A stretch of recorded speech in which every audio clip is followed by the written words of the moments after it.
What we've been doing, what you're seeing being raised at the back here, is an interactive piece that is installed at the Powerhouse Turbine Hall.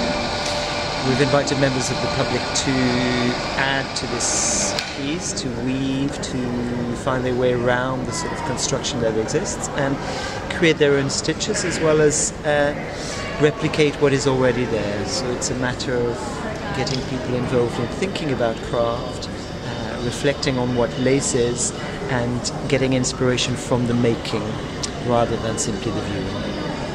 And people have come to the piece and are quite impressed, I guess, by the size of it to start with. And there's a whole range of different materials and techniques that have been used to create the piece. Very little is, I'm working with a few volunteers, and very little is said to the visitors who come and are willing to contribute. So people are given a free rein to construct and build and think about what experience they have of needlecraft, think back about what they've been taught when they were kids, and there's been a lot of intergenerational work going on, which is really lovely to see, as grandmothers take their grandchildren and show them how to do certain things. And I'm privy to some of these conversations, and it's a lovely thing to witness. It makes a craft that is in some ways more abundant.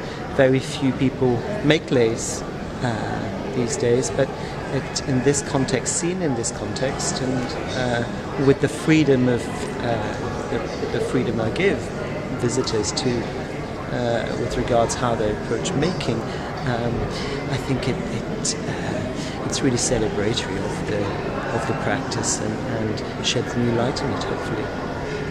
Seeing when people come across the piece, having seen the Lovelace exhibition, I think it sets them into a particular frame of mind. They've already reassessed and thought about what lace is, and lace isn't just about doing decorative items, quite small items, using fine threads. You can use any materials, whether organic or manufactured, etc.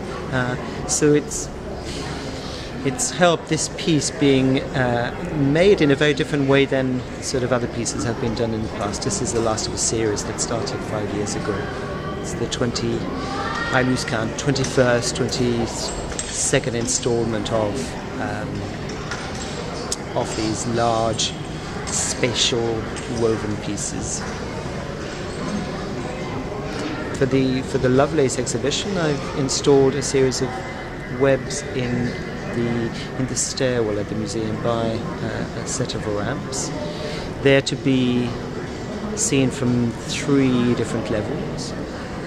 The intent was to install them in a circulation area, so as you find your way to the exhibition, it leads you there. You see them from the stairwell, and then you go and have a closer look, and then you're in the lace exhibition.